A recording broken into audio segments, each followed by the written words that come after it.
సిరియాకి సంబంధించిన అంశం. ఏదైతే ఉన్నదో సిరియాలో పోషకాహార లోపం ఉంది. ఒక ఇంట్లో ముగ్గురు పిల్లలుంటే కనీసం కనీసం ఒక్కరైనా పోషకాహార లోపాన్ని ఎదుర్కొంటూ ఉన్నారు. ఏదైతే ఉందో food security phase classification IPC latest నివేదికలు అక్కడ ఉన్నటువంటి కరువు సమీక్ష, అక్కడ ఉన్నటువంటి లోకల్ అంతర్గత సమస్యలతో ఇదవుతూ ఉన్నది. సో అక్కడ ఉన్నటువంటి సంక్షోభం ఆరోగ్యం లేదా జీవనోపాధి సామాజిక అంశాల మీద ప్రభావం చూపెడతా ఉంది. సో ఆ విధంగా ముందుకు పోతున్న పరిస్థితి మనం చూస్తూ ఉన్నాం. సో ముఖ్యంగా జనవాసాల ప్రభుత్వ భవనాలు ఉన్నవారు పంట ప్రయోజనాలకు దూరంగా ఉన్నారు. ఐపీసీ ఫేజ్ 4 ఎమర్జెన్సీలో 80 లక్షల మంది, 81 లక్షల మంది, ఫేజ్ 5 విపత్తుల్లో 6,38,000 మంది ఉన్నారు. మూడో ఫేజ్లో 1.59 కోట్లు అంటే 1,59 లక్షల మంది థర్డ్ ఫేజ్లో ఉన్నారు. ఐపీసీ ఫేజ్ చాలా క్లిష్టమైన ఆహారపు అంతరాలు లేదా సంక్షోభ వ్యూహాలకు ఆధారపడడం ద్వారా గుర్తించబడుతుంది. ఫేజ్ 3 తీవ్రమైనటువంటి పోషకాహార లోపంతో అత్యవసర పరిస్థితిని ఎదుర్కొనే పరిస్థితి కలిగి ఉంటుంది. ఫేజ్ 5 ఆకలితో పాటు మరణం కూడా సంభవించి పోషకాహార లోపంతో కరువు సూచిస్తుంది. ఈ ఐపీసీ ఏదైతే ఉందో ఫుడ్ సంబంధించినటువంటి ఫుడ్ సెక్యూరిటీ ఫేజ్ క్లాసిఫికేషన్ నివేదికలు లక్షలాది మందికి పౌష్టికారం లేక అందుబాటులో లేక ఆరోగ్యం క్షీణించి ఆహార భద్రత లేక చాలా ఇబ్బందులు పడుతూ ఉన్నారు. సో సూడాన్ దేశంలో ప్రస్తుత పరిస్థితిని మనం చూసినప్పుడు ఈ పరిస్థితులన్నీ మనకు కనపడుతూ ఉన్నాయి. ఒకరు సూడానీస్ మిలిటరీ అధిపతి జనరల్ అబ్దెల్ ఫత్తా బుర్హాన్ కాగా మరొకరు ర్యాపిడ్ సపోర్ట్ ఫోర్స్కు అధిపతిగా ఉన్న మహమ్మద్ హమ్దాన్ దగాలా. ఈ ఆధిపత్య పోరులో ఏదైతే ఉన్నదో 2023 ఏప్రిల్లో స్టార్ట్ అయినటువంటి ఈ ఆధిపత్య పోరు సూడాన్ ప్రజల్ని కరువు కోరల్లోకి నెట్టివేసింది. ఘోరమైన సంఘర్షణలో కోట్లాది మంది ప్రజలు తమ ఇళ్లను వదిలి పారిపోయేలాగా చేసింది. ఇది 2023తో ఆగలేదు. 2024లో కూడా ఈ వలసలకు దారి వేసింది. దాదాపు 1,20,00,000 మంది వలసలకి వెళ్ళే పరిస్థితిలోకి నెట్టివేయబడ్డారు. దాంతోపాటు వీళ్ళ సంఖ్య సూడాన్లో 2,50,00,000 చేరింది.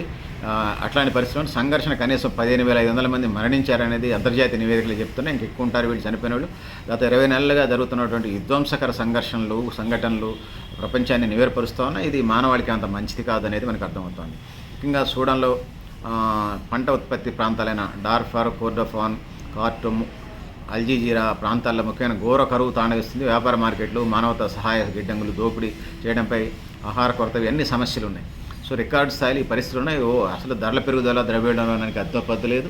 సో ప్రజలందరూ ఇట్లాంటి పరిస్థితుల్లో ఉండి విదేశీయ మ్యాగజైన్స్ పత్రికలు కూడా వీటిని రాసే పరిస్థితికి వచ్చిందంటే సూడాన్లో కరువుని మనం చూసి చెప్పాల్సిన పరిస్థితి అయితే ఉన్నది.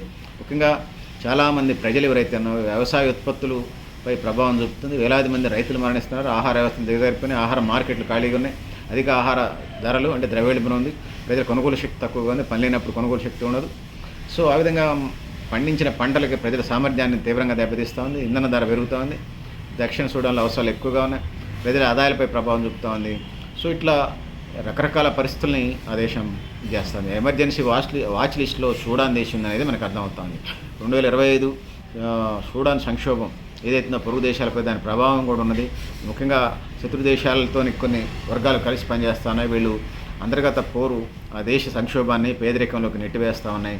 సో ఐపీసీ నివేదికలు ఏదైతే ఉన్నాయో తక్షణమే విరమణ చేస్తే సంక్షోభం తీవ్రతరం కాకుండా ప్రజలు మంచిగా బతకడానికి ఆస్కారం ఉండదని చెప్పేసి ఘర్షణ ప్రాంతాల్లో సురక్షితమైన అంతరాయం లేని స్థిరమైనటువంటి మానవత ప్రాముఖ్యతను ఇవ్వటం పునరుద్ధరించాలి. బహుళ రంగాల మానవత సాయాన్ని గణనీయంగా పెంచాలి. పోషకాహార లోపాన్ని చికిత్స పెంచాల్సిన అవసరం ఉంది. బలహీనమైన కుటుంబాలను బలోపేతం చేయాల్సిన అవసరం ఉన్నది. ఆహార భద్రత, పోషకాహారానికి సంబంధించినటువంటి విధి విధానాలని ముందుకు తీసుకోవాల్సిన అవసరం ఉంది. సో ఏ దేశమైనా అంతర్యుద్ధాలు జరుగుతున్నప్పుడు, విదేశాలతో యుద్ధాలు జరుగుతున్నప్పుడు ఈ పరిస్థితులన్నీ ఉంటాయి.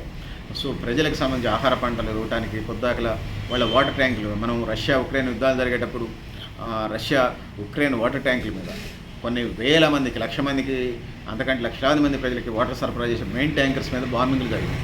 సో ప్రజలు సంబంధించి త్రాగునీరు లేక, పిల్లలు త్రాగునీరు లేక, వృద్ధులు త్రాగునీరు లేక అలమటించి కొన్ని మరణాలు కూడా సంబంధించినటువంటి నేపథ్యాన్ని మనం అంతర్జాతీయ మీడియాని మనం చూస్తున్నప్పుడు, చదువుతున్నప్పుడు, విన్నప్పుడు మనసు కాకావికలం అవుతుంది. కళ్ళమని నీళ్ళు వస్తూ ఉంటాయి. సో అందుకోసం ప్రపంచ శాంతి ఎప్పుడు ముద్దు. సో రాజుల పాలన పోయింది. ప్రజాస్వామ్య ప్రభుత్వాలు పరిపాలన రావాలి. డెమోక్రటిక్గా ఏ ప్రజలు వాళ్ళ దేశ ప్రజలు మెజారిటీ నాయకులు ఎవరు అనుకుంటే వాళ్ళు సుభిక్షంగా ఉండాలని కోరుకుంటా ఉన్నాం. ఆ వైపుగా అడుగులు పట్టడం వలన ఏ దేశమైనా ముందుకు పోవడానికి ఆస్కారం ఉంటుంది. ఇప్పుడు ఏ దేశానికైనా, ప్రపంచంలో ఉన్నటువంటి ఏ దేశానికైనా సహజ సిద్ధంగానే ఛాలెంజెస్ ఉంటాయి. కరోనా లాంటి ఛాలెంజెస్ ఎప్పుడూ ఉంటాయి.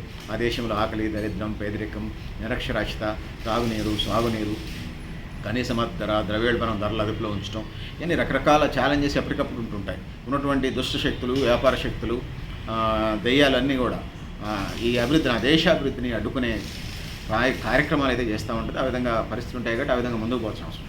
సో సోదరులారా, సోదరిమండలారా, వీటిని అధిగమించి సూడాన్ దేశం ఈ ఆధిపత్య పోరు నుంచి బయటపడాలని, ఆ విధంగా బయటపడడం మాత్రమే సూడానే కాదు ఏ దేశమైనా ఆ విధంగా ముందుకెళ్ళటం ద్వారా ఈ మిలిటరీ రూల్స్ ప్రపంచాన్ని ఇబ్బంది చేస్తాను. పాకిస్తాన్కి అట్లనే ఉంది.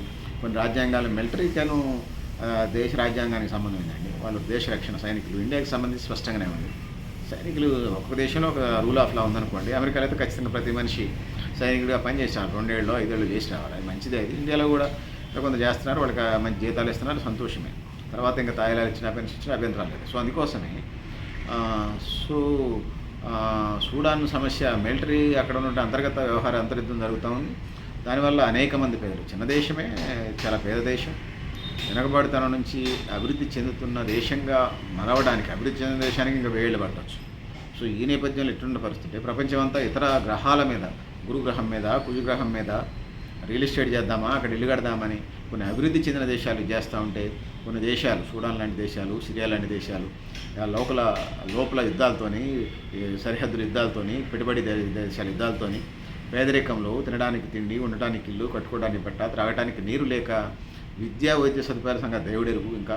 సో ఇవన్నీ సమస్యలతో సతమతమవుతున్నటువంటి పరిస్థితుల్లో మరి అభివృద్ధి చెందిన దేశాల శాసనం ఈ దేశాలు ఎప్పుడు చేరాలి, అసలు అభివృద్ధి చెందిన దేశాలకి సరసన చేరడం సంగతి దేవుడెరుగు.